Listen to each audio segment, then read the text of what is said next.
बिस्मिल्लाहिर्रहमानिर्रहीम। अस्सलाम वालेकुम। आप देख रहे हैं हालात। मैं हूं सईद चौधरी। आज़ाद कश्मीर में क्या हालात हुकूमत के बस से बाहर हो गए हैं, बेकाबू हो गए हैं। अवाम सड़कों पे निकल आए हैं। कुछ जगहों पे हड़तालों की इतलात भी हैं। मुसल्ला लोग हैं, मुसल्ला जत्थे हैं।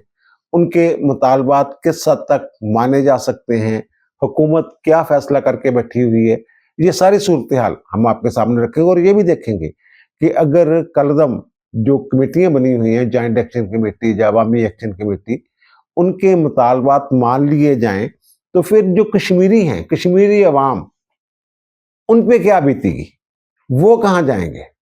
लेकिन इससे पहले एक और मौजूद है जनाब। डोनाल्ड ट्रंप की हदायत पे एक मरतबा फिर अमेरिका ने ईरान के ऊपर हमला किया है। रात पाकिस्तानी वक्त मुताबिक 2:15 के करीब ये अटैक हुआ है। और ये अजीबो गरीब किस्म की जंग है कि एक तरफ जनाब एयर अटैक्स हो रहे हैं ईरान के ऊपर, ईरान ने कुछ जवाबी हमले किए हैं, लेकिन दूसरी तरफ डोनाल्ड ट्रंप साहब जो हैं वो ये कह रहे हैं कि जनाब ये मेरी जो ईरान के काम है उनके साथ बराह रास्त बात हुई है। यानी ये फिर हमले कर क्यों रहे हैं डोनाल्ड ट्रंप साहब।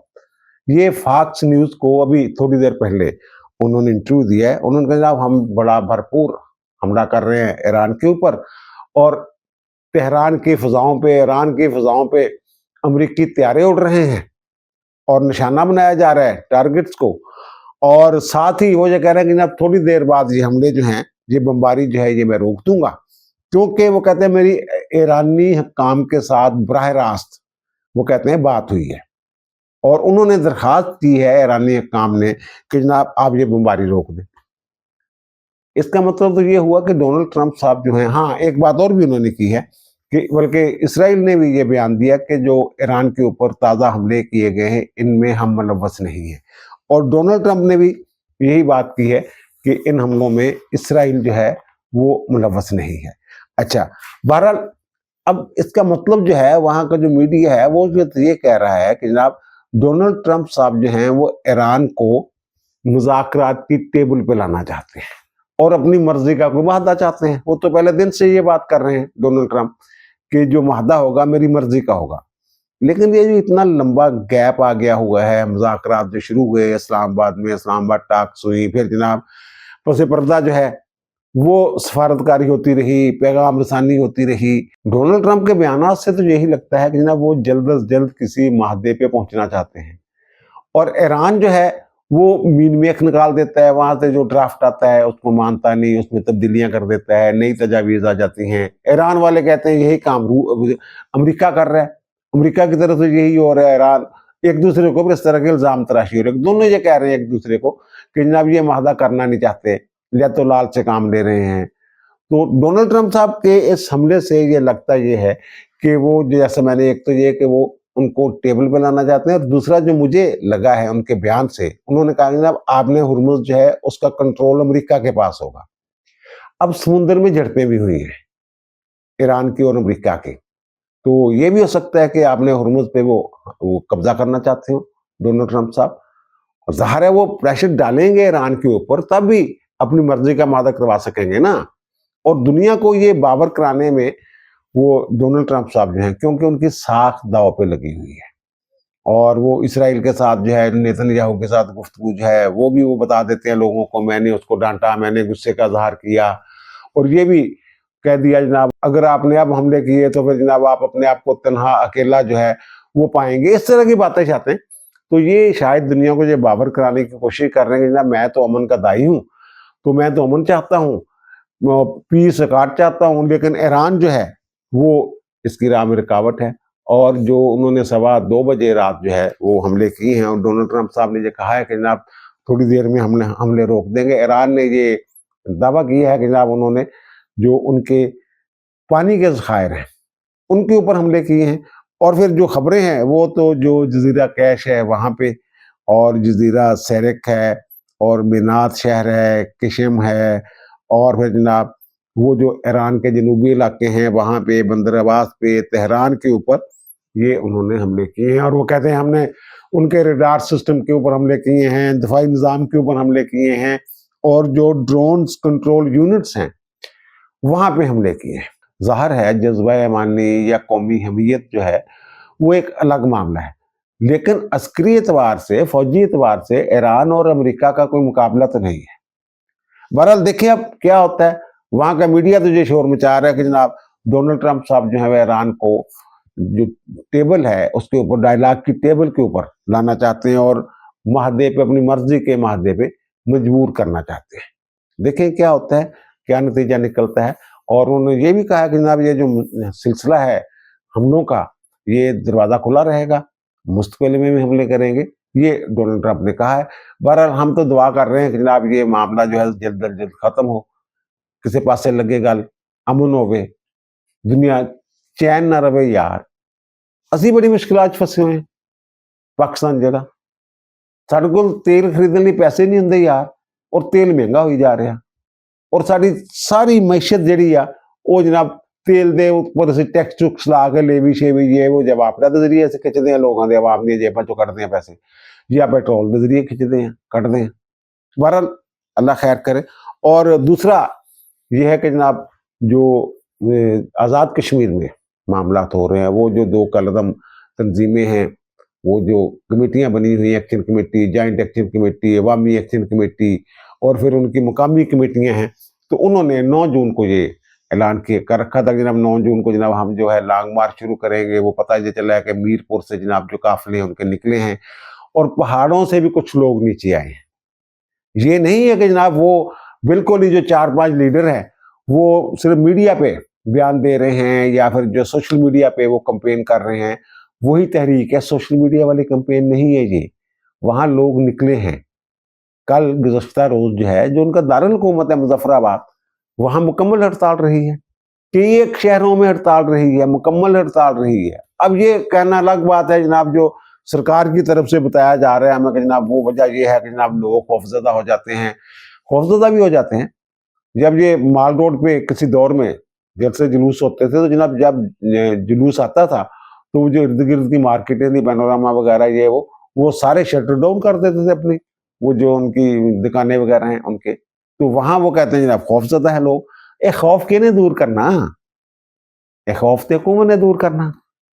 और मेरा ख्याल है कि ਇਹਦੇ 'ਚ ਜਿਹੜੀ ਇੱਕ ਜਿਹੜੇ ਖਲਾ ਪੈਦਾ ਹੋਇਆ, ਜਿੱਥੇ ਜਿਹੜਾ ਪੁਰ करने की कोशिश कर रही हैं दोनों कमेटियां ਜਿਹੜੀਆਂ, बल्कि एक 2 तो ज्यादा कमेटियां, बल्कि ਹੁਣ ਤੇ दूसरे भी आ गए ने ना, ਜਿਹੜੇ असल में तो इनके पीछे जो लगे रहा है, ये तो वो वाली तहरीक है ना जनाब, जो जम्मू कश्मीर लिबरेशन फ्रंट वाले लोग जो हैं, जो ना पाकिस्तान के साथ रहना चाहते हैं ना भारत के साथ रहना चाहते हैं, वो इंडिपेंडेंट आज़ाद वो जो रियासत है उसके जो हामी हैं, ये वाले वो लोग हैं। और इनके जो मुतालबात हैं और जो बातें सामने आ रही हैं, ये तो यहाँ के जो कश्मीर है, आज़ाद कश्मीर, इसको भारत की झोली में फेंक देंगे ले जाके। ये आप देखें ना, ये लैंड लॉक जो है, ये एरिया है, ये रियासत है। तो एक तरफ जनाब इसकी जो रियासत जम्मू व कश्मीर जो भारत के कब्जे में है, मकबूजा कश्मीर जिसको हम कहते हैं, वो है। एक तरफ पाकिस्तान है, और पाकिस्तान के साथ जो इनके दाखिली रास्ते हैं वो मेरे ख्याल 9 के करीब है, 8-9 रास्ते हैं, वो सारे रास्ते इन्होंने बंद किए हुए हैं। हुकूमत की तरफ तो यही कहा जा रहा है ना, और यही कहा जाना चाहिए कि जनाब हमने सारे रास्ते खुलवा लिए हुए हैं, सड़कें खुली हैं, ट्रैफिक चल रही है, लेकिन हकीकत में ऐसा नहीं है। और वैसे भी ये जो वहाँ अशिया खुर्दनोश है, सब्जी वगैरह, ये पाकिस्तान से जाती है, और वो रास्ते अगर बंद करके बैठे हुए हैं, और ज़ाहिर है जो अशिया या खुर्दनोश को ले जाने वाले ट्रक है, ट्रांसपोर्ट है, वो वहां नहीं जाएगी, अवाम क्या करेंगे वहां। और दूसरा जो मैंने अर्ज किया कि लैंड लॉक जो है ये एरिया है, अगर पाकिस्तान के साथ इनका फड्डा हो जाता है, फर्ज कर लें इनके वो जो मकासद हैं ये उनमें कामयाब हो जाते हैं, ठीक है जनाब, इंडिपेंडेंट रियासत जनाब, ओके भाई, ना इनका अपना दफा है, ना इनका अपना बैंक सिस्टम है, ये सारा इन्हिसार इनका दिफा का, बैंकिंग सिस्टम का, करेंसी का, वो पाकिस्तान के ऊपर है। और पाकिस्तान अगर इनके साथ वही करे जो हमने अफगानिस्तान के साथ किया हुआ है कि जब हमने सरहद बंद कर दी हुई है, तो फिर ये कैसे चलेगा मामला वहां पे। वहां के अवाम क्या करेंगे, वहां के अवाम, इसीलिए ये मैं बार बार ये बात कर रहा हूं, वहां की अक्सरियत जो है वो कश्मीर बनेगा पाकिस्तान वाला जो नारा है उसके हामी है, यहां भी, और जो मकबूजा कश्मीर है वहां भी।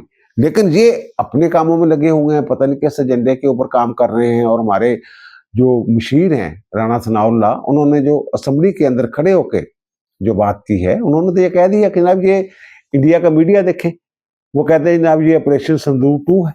उन्होंने कुछ और बातें भी की हैं, वो भी आपके साथ शेयर करेंगे। और ये जो जत्थे हैं ना चल पड़े हैं, ये अगर 20-25 हजार बंदा मुजफ्फराबाद में जाके बैठ जाए तो एक दफा तो पूरा सिस्टम जो है, पूरा निजाम जो है, उसको चोक कर देगा। अब वो लोग जो कहते हैं कि जनाब हमने मुज़ाकरात नहीं करने, इनको कलअदम कर दिया, इन तंजीमों को, इन कमेटियों को, तो भाई उनकी जिम्मेदारी है ना कि कंट्रोल करें, उनको जाने से रोकें वहां से। अब वहां जो पुलिस है और जो फोर्सेस है, उन्होंने कुछ कार्रवाइयां की हैं। 122 के करीब लोग जो हैं शरपसंद वो गिरफ्तार किए गए हैं। और बड़ी अजीब मुझे खबर मिली है कि उनके पास जो है वो लॉन्ग रेंज जो है वो वेपन्स हैं, हथियार हैं, दूर मार हथियार। और एक घर से 10-10, 20-20 गन्स जो हैं, राइफल जो हैं, ये हथियार जो हैं दूर मार रेंज वाले जो मैं कह रहा हूं, वो वहां से बरामद हुए हैं। और ये कह रहे हैं हम पुरअमन मकासद के लिए जा रहे हैं जनाब। और फिर ये जो मैंने अर्ज किया, लैंड लॉक्ड और पाकिस्तान पे बहुत सारी चीजों का इन्हिसार है। जो खारजा अमूर, जो खारजा इनके अमूर है, मामला आता है, वो पाकिस्तान की वजह से। इनके पास पाकिस्तान की शहरियत है, पाकिस्तान का पासपोर्ट जारी होता है। और फिर ज़ाहिर है जब ये अगर फर्ज करें मेरे मुंह में खाक, अगर ये उनके जो मकासद में, उनके मकासद के मुताबिक जनाब ये इंडिपेंडेंट खुद मुख्तार रियासत बन जाती है, जैसा ये कोशिश में लगे हुए हैं, तो फिर इनके जो पाकिस्तान के अंदर रहते हैं कश्मीरी, जो हमने शहरियत दी हुई, फिर हम वो खत्म कर देंगे। ये जो मीरपुरी आधा इस्लामाबाद जनाब खरीद के बैठे हुए हैं, तो वो क्या करेंगे फिर? तो मैंने कहा ना, अगर पाकिस्तान जो है ये हार्ड स्टेट की तरह इनके साथ सलूक करे, लेकिन ये हमारे अंदर जो है एक मोहब्बत जो है कश्मीरियों के साथ, वो हमारे खून में शामिल है। हम तो पहले दिन से ये सुनते आ रहे हैं कश्मीर बनेगा पाकिस्तान, और हम उसके लिए हर किस्म की इनकी मदद करते रहे हैं और अब भी कर रहे हैं। ये जो मैंने अर्ज किया है कि जनाब ये तो लैंड लॉक्ड एरिया है, ये लोग जो हैं अपने लोगों को, कश्मीरियों को मुश्किल में डाल रहे हैं, उनके मुस्तकबिल के साथ खेल रहे हैं। तो फिर तो इनके पास एक ही, मैंने कहा ना कि भारत की जोली में जाके गिर जाएंगे। फिर तो इनके पास यही रास्ता होगा कि ना भारत वाला जो कश्मीर है उसके साथ जनाब अपनी सरहद खोलने, वहां के जरिए आए जाएं, अपना कारोबार करें, सब्जियां मंगवाएं, गंदम मंगवाएं, जो मर्जी करें। और ये जो इन्होंने मंगला डैम वाला जनाब किया हुआ है, वो हमारे वजीरे जो तारड़ साहब हैं, आजम तारड़ वजीर कानून, उन्होंने जो खड़े होके पार्लियामेंट के अंदर बयान दिया है कि जनाब ये जो है 3 रुपए की, वो कह रहे हैं कि 3 रुपए पर यूनिट इनको बिजली हम दे रहे हैं इनको, उसके ऊपर अखराजात ज्यादा आते हैं, लागत इससे ज्यादा है। और फिर तरसील जो है, बिजली की तरसील जो होती है, उसके ऊपर में फिर उसके मुलाजम होते हैं वापडा के, उसकी मेंटेनेंस जो है वो हमारे ज़िम्मे है। पाकिस्तान जो है ये तो 1 रुपया नहीं देते उसके लिए। और उन्होंने ये कहा कि जो सब्सिडी जो है ये वफाकी हुकूमत देती है उनको। ये जो आटे के ऊपर इनको 2000 रुपए फी मान 40 किलोग्राम आटा जो है वो कौन देता है? अब जो बजट आ रहा है इसमें जो पाकिस्तान के सूबे हैं, 4 सूबे, उन्होंने अपने तरक्याती जो बजट है उसमें कमी कर दी है कि वो वफाक के पास हो जाए वो पैसे रहेंगे, और वो 920 अरब रुपए की कमी की है, अथवाक किया गया है। और बलूचिस्तान का तरक्याती बजट बहरहाल वही रहेगा 308 अरब रुपए, और पंजाब का तरक्याती बजट जो 1450 अरब रुपए है वो कम होके इस बजट में 449 अरब रह गया है। और सिंध का बजट जो है वो 816 अरब रुपए से 706 रुपये आ गया, ज्यादा फर्क नहीं है। और जो खैबर पख्तूनख्वा का तरक्याती बजट है वो 564 से कम होके 455 रुपया जो है वो उस पर इत्फाक हुआ है। और मजमूई तरक्याती बजट जो है वो 3138 अरब रुपए से कम होकर 2218 जो अरब है वो रह गया हो। तो ये इतने लेने देंगे, ये जरा तरक्याती बजट वफाक नूं गया, वफाक ने इन्होंने सब्सिडियां दे के जनाब वो और वो मंगला डैम बिजली कितनी पैदा करता है यार, कल भी मैंने कहा था, यूनिट तो चेक करें, जाके चेक करें उसके। वो अगर जो है वो 400 मेगावाट जो है वो पाकिस्तान को मिलती है, जो मेन सिस्टम में आती है। असल में 600 जो मेगावाट है वो तो खुद ले जाते हैं, 1100 मेगावाट उसकी जो मंगला की टोटल जो है वो पैदावार है। चलो अगर उसमें कुछ मजीद डेवलपमेंट्स हो जाएं तो वो 1100 1200 पर पहुंच जाएगी। लेकिन ये अच्छा, और दूसरा जो आटा है वो 38 अरब रुपए जो है वो सब्सिडी जो है वो दी जाती है। ये सारे काम अगर बंद कर दें, पाकिस्तान बंद कर दे कि जनाब ठीक है आप ये कहते हैं तो जनाब ठीक है आप करें, अपनी मौज करें, तो फिर क्या होगा? और वहां से अगर पाकिस्तान की फौज निकल जाती है तो फिर वो जो ऐलान करते फिर रहे हैं इंडिया वाले कि जनाब ये जो है संदूर 2 है और पता नहीं क्या, इसी से अंदाजा लगा लें यार, अगर दुश्मन खुश हो रहा है तो आपकी तकलीफ से दुश्मन को खुशी हो रही है, तो जो तकलीफ पहुंचाने वाला है उसको सोचना चाहिए कि यार कि वो किसका दोस्त है। तो उसका दोस्त है वो जिसकी वो खुशी, जिसको वो खुशी दे रहा है, यही बात बनती है ना इसकी। और राणा सनाउल्लाह का जो मैंने जिक्र किया है कि उन्होंने जो बात की है, उन्होंने ये कहा कि जनाब वही बातें वो सारे जनाब कि जनाब इतने अरब जो है ये हमने उसको 30 अरब का पैकेज दिया, और जो बिजली है 3 रुपए पर यूनिट मिल रही है, बाकी पाकिस्तान में 48 रुपए पर यूनिट है, इस तरह की बातें शायद ये चलो ठीक है। दूसरी उन्होंने ऑपरेशन सिंदूर 2 वाली बात की कि इंडिया वाले ये बात कर रहे हैं, और जो अहम बात मुझे ये लग रही है वो कहते हैं कि जनाब इनके 38 मुतालबात थे और आजम तारड़ कहते हैं कि 35 उनमें से मान लिए गए थे। अब राणा सनाउल्लाह साहब बात सुना रहे हैं, वो कहते हैं जनाब ये इनको पता था कि 4 अगस्त से पहले पहले जो है इलेक्शन होने हैं, इलेक्शन अनाउंस हो गया, ये इलेक्शन को सबोताज करना चाह रहे हैं, एक बात। और जमहूरियत का हिस्सा नहीं बनना इन्होंने, जमहूरी प्रोसेस का हिस्सा नहीं बनना इन्होंने, क्योंकि इन्होंने कोल वो अवामी ताकत ही नहीं हैगी। शरपसंद इकट्ठे कर सकते ने, शरपसंदी होर चीज आ, जमहूरी अमल का हिस्सा बनना होर चीज आ। उन्होंने ये कहा कि जनाब ये जब इनके साथ बात हो रही तो अब जो कहते हैं वो जो कमेटी बनी हुई है, वज़ीर आज़म ने कमेटी बनाई, जिसमें राणा सनाउल्लाह साहब भी शामिल हैं, तो वो कह रहे थे जनाब उसमें आप ऐसा करें कि ये जो हल्फ लेते हैं ना, कुछ होते हैं ना जो हल्फ के मतकाजी होते हैं, जैसे सदर का हो गया, वज़रा का हो गया, वज़ीर आज़म का हो गया, जजों का हो गया, जो भी होते हैं अवामी होते हैं या सरकारी होते हैं, जो हल्फ के मतकाजी होते हैं, वो कहते हैं उसमें जनाब जो आपने ये डाला हुआ ना कि इल्हाक़ पाकिस्तान की जो बात है, ये इसको निकालें आप। उनका एक बड़ा अहम मुतालबा है ये कि जनाब जो हल्फ से ये चीज़ निकाल के आप उसमें ये डालें कि जनाब ये रियासत कश्मीर का वफादार रहूंगा, बाकी पाकिस्तान पुख्तान वाली बात जो है वो कहते हैं निकाल दें। वो कहते हैं हमने उन्हें कहा ठीक है जनाब अगर आपकी ये बात है तो रेफरेंडम करवा लेते हैं। रेफरेंडम जो है ये अवामी राय जानने का सबसे बड़ा पैमाना है। वो कहते हैं हमने कहा रेफरेंडम करवा लेते हैं इस बात पे कि अगर अवाम जो है आपको ये कहते हैं, वो कहते भाग गए, वो कहते नहीं जनाब हमने तो जनाब एहतजाज ही करना है, लॉन्ग मार्च ही करना है, बंदूकें लेके आनी है, जत्थे लेके आने हैं। वो अब ये मैंने जो निकाला है, जो वजीर आजम है वो जो हरफ उठाते हैं आज़ाद कश्मीर के, ये जो उनका अबूरी आइन है ना, अबूरी आइन एक्ट 1974 का, उसके 3रे शेड्यूल के मुताबिक जो वजीर आजम है वो हल्फ उठाते हैं, उसमें अबारत पूरी दी होती है। उसमें वो कहते हैं कि मैं यानी कि वो सदर के सामने भी उठा सकते हैं, अगर सदर ना हो तो फिर जो स्पीकर है कानून साज असम्बली के उनके सामने हल्फ उठाना होता है।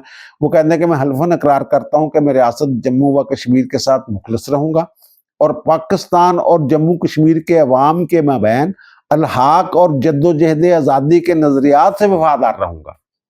वो कहते हैं ये फिक्र निकाले आप।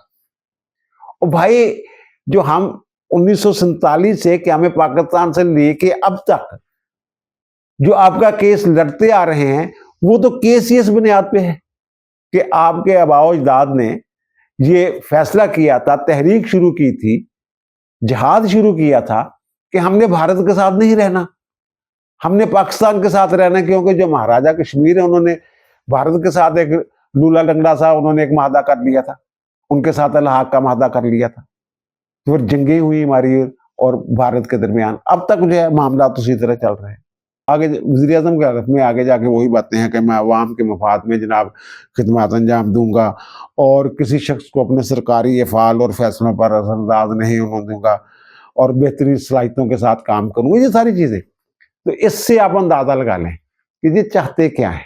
और फिर आज़ाद कश्मीर के वज़ीर आज़म फैसल मुमताज़ राठौर की सरबराही में जो आला सतही इजलास हुआ है, उसमें जो बातें सामने आई हैं, उन्होंने भी ये कहा है कि ये जनाब वो जो अनासर जो अलहाक के खिलाफ, नजरिया अलहाक के खिलाफ पाकिस्तान के साथ जो उसके खिलाफ जो बात करते हैं, उनके साथ जनाब उनकी आज़ाद जम्मू कश्मीर में कोई जगह नहीं, उनके साथ मुज़ाकरात नहीं होने। हाँ, ये जरूर कहा है वज़ीर आज़म ने, मुमताज़ वो फैसल मुमताज़ राठौर ने, कि जनाब ये हम मुज़ाकरात के लिए तैयार हैं, लेकिन इनके साथ नहीं। अब वो वाले जो हैं, अच्छा वो जो फैसल राठौर ने कहा मेरे राब्ते हैं उन लोगों के साथ, डायरेक्ट या इनडायरेक्ट जैसे भी है। वैसे तो उनके जो 4-5 बंदे वो छुपे हुए हैं, वो सामने नहीं आ रहे, पता नहीं कहाँ से वो पैगाम जो है वो जारी कर रहे हैं, वीडियो बयान। वो कहते हैं जनाब ये ना, एक तो ये कि जनाब अगर हमारे साथ मुज़ाकरात करने ना, यानी हमारे साथ नहीं, किसी के साथ भी अगर मुज़ाकरात करने हैं, जो लोग सड़कों पे निकले हैं उनमें से अगर किसी के साथ मुज़ाकरात करने, तो पहले जो हमें कलअदम करार दिया गया, हमारे ऊपर पाबंदी लगाई गई है, वो नोटिफिकेशन खत्म करें और वहां से एफसी और जो पीसी और रेंजर्स और पुलिस वाले जो लगे हुए हैं वहां पहुंचे हैं, उनको निकालें वहां से, और शोहदा की मैयतें हमारे हवाले करें, और जख्मियों के इलाज की सहूलत दी जाए, और जैली कमेटी के दीगर मुतालबात जो उनके ऊपर पहले अमल किया जाए। 12 सीटें वाली गल तो नहीं पीछे हट रहे, वो कहते 12 सीटें जनाब खत्म करो, 12 सीटें खत्म कर देती हैं यार, तुम बार बार गल कर रहे हैं। तो पूरा जो साड़ी 1947 का एक बयानी है वो खत्म हो गया, वो तो इंडिया की असी खिदमत करती, ठीक है जनाब, तुम साडा दावे खत्म हो गया मकबूजा कश्मीर के ऊपर।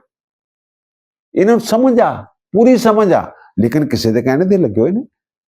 और फिर जो वो गरीब किस्म का जो मीडिया पे बातें आ रही हैं, ये देखें, इनके पास मैंने अर्ज किया, वहां कहते हैं इंटरनेट बंद है, तो फिर जनाब ये वीडियोस कहाँ से आ रही हैं, वहां जो लोग एहतजाज कर रहे हैं वो देखें जनाब कितनी बड़ी तादाद में निकले हुए हैं।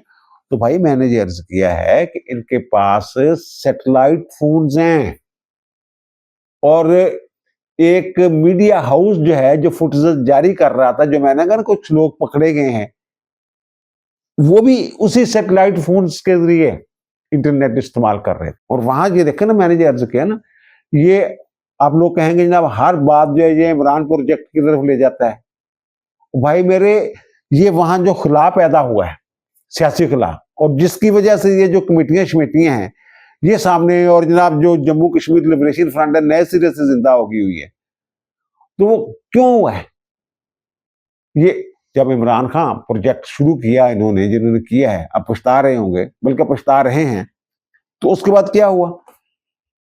आजाद कश्मीर के जब इलेक्शन हुए तो वहां जनाब पहले इन्होंने सरदार तनवीर इलियास, वो फिर खबरें आ गई जनाब उससे पैसे लिए, तो फिर जनाब इन्होंने नियाजी साहब थे कोई, वो उसने कहा मेरा नियाजी तखल्लुस है, उसको जनाब इन्होंने वज़ीर आज़म बना दिया। फिर जनाब फिर इनको दूसरा मामला था कोई, तो फिर सरदार इलियास तनवीर जो है उसको बना दिया।